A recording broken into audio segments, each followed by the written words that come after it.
안녕하세요. 친절한 영양사입니다. 지난 시간에 이어서 오늘도 부신에 대한 이야기를 한번 나눠보도록 하겠습니다. 제가 지난 시간에 코티솔 얘기를 말씀을 드렸는데 또 거기에서 제가 중요한 포인트가 요즘에 조기 폐경 되신 분들도 있고 그래서 호르몬, 여성 성호르몬하고 관계를 좀 지어서 말씀을 드릴게요. 특히 여성 호르몬에 대해서 말씀을 드릴 텐데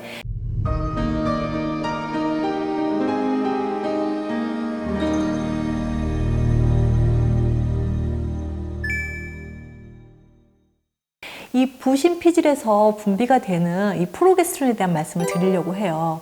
되게 재밌는 사실을 하나 알려드리면은 우선 난소의 기능이 떨어지고 나면 부신에서 이걸 도와주는 보조 역할이라고 생각하시면 되거든요. 그래서 이게 저는 에스트로겐 입장에서 봤을 때는 사실은 또 부신 기능하고 크게 관련이 에스트로겐은 왠지 없을 것 같고 프로게스테론은 부신 기능하고 굉장히 연관성이 많을 것이다 라고 봐져요. 그리고 프로게스테론의 리셉터, 우리가 수용체라고 하는데 실제 수용체는 그 호르몬이 나가서 일하는 사무실을 얘기하는 거예요. 그 사무실이 뇌에도 많다는 거예요.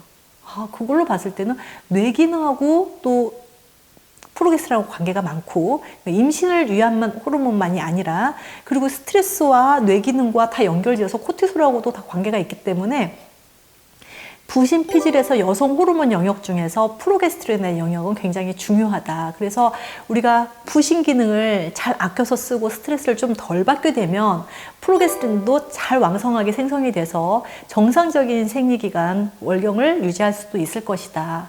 그러면 생리가 끝났을 때 갱년기라는 이제 사실은 어쩔 수 없어요. 이제 생리가 끝나고 나서 월경이 끝나는 이 폐경을 누구나 다 맞이를 해야 되는데 맞이를 했을 때 제가 좀 어떤 의문이 있었냐면 어떤 분은 너무 심각하게 우울증도 생기고 뭐 생활을 하실 수 없을 정도로 정신과를 가셨다가 합성 호르몬제 처방을 받으시고 너무 힘들게 그 시간을 지나가신 분이 계시고 또 어떤 분은 의외로 폐경이 되셨는데 너무 정상적으로 또 잘 생활하시는 분도 계시고 이러시더라고요. 그래서 이 분들의 차이점은 뭘까라고 궁금했거든요. 그 궁금증을 좀 풀어드리도록 하겠습니다. 우선은 난소 기능이 어느 정도 다 떨어지고 나면 이건 이제 조기 폐경에 대한 문제가 아니라 정상적인 생리가 끝나고 나면 부신에서 기능이 살아있으면요 여기서 작지만 생리를 유도할 수 있을 만큼은 아니지만 프로게스테론이 분비가 되고 있다는 거예요. 그래서 심신 안정도 시키고 어느 정도 그 생리는 아니지만 내 몸의 편안함을 유지할 수 있는 호르몬 균형을 맞춰주는데 영향을 끼친다는 거죠. 그런데 스트레스를 많이 받으셨던 분들은 아예 부신 기능이 먼저 기능이 고갈돼 버릴 수 있기 때문에 생리가 딱 끝나고 나면 아무것도 보조를 받을 수가 없다는 거예요.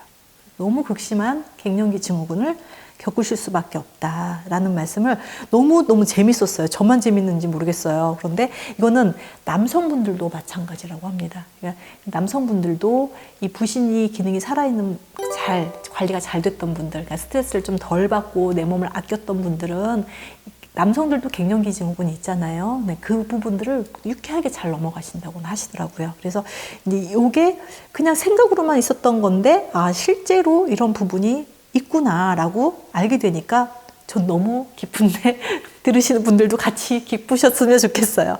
그리고 또 한 가지는 이 부신 기능하고 갑상선 기능하고 관계가 있다는 거예요. 그래서 갑상선 호르몬이 분비가 되잖아요. 그러면 T4라고 하는 갑상선 호르몬이 만들어지는데 얘가 활동하는 게 아니라 T3로 전환이 돼서 활동형으로 바뀌는데 이 전환될 때 부신의 호르몬이 영향을 줘서 부신의 기능이 잘 돼야만 T3로 연결이 잘 된다는 거죠.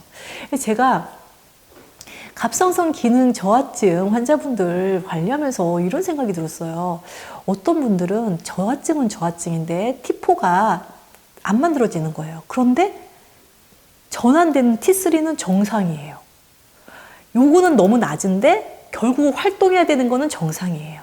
자, 이거는 뭐를 반증하는 거냐면 이 대사하는 과정에서 어떤 영양소가 투여가 돼야 되는데 그 부분이 원활하게 잘 됐을 것이다 라고만 생각을 했었는데 실제로 부신 기능이 좋은 분들은 T3로 전환이 잘 돼서 예를 들어 요만큼밖에 원료를 안 줬지만 이 대사가 잘 되면 적당하게 이만큼이 될 수도 있고 많이 줬지만 적게 만들어줄 수 있는 포인트에 부신의 기능과 관련이 있더라는 겁니다.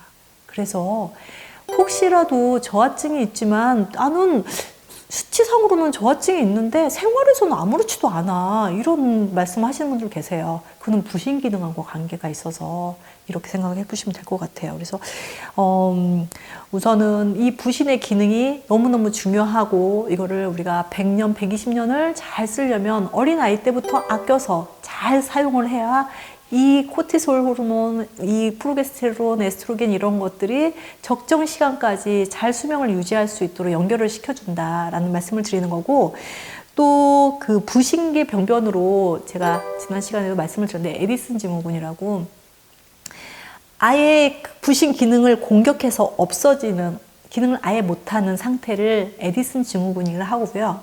부신 기능이 너무 항진돼서 문제가 생기는 걸 쿠싱 증후군이라고 하거든요. 그래서 우리 쿠싱 증후군은 들어보셨을 수도 있을 것 같아요. 우리가 스테로이드 많이 먹으면 얼굴 뚱뚱 붓는 것도 쿠싱 증후군의 하나거든요. 스테로이드가 많이 들어오면. 그러니까 내 몸에서 너무 과잉 분비된 상태도 굉장히 위험한 상태고, 결국은 과잉 분비되면 결국은 고갈돼 버려서 나중에는 과잉 상태에서 고갈 상태로 넘어가는.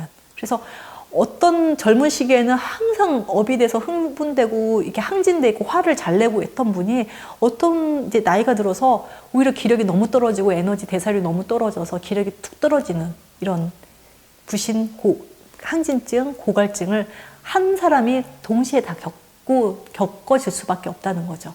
당뇨도 사실은 제가 말씀드렸듯이 비슷한 거예요.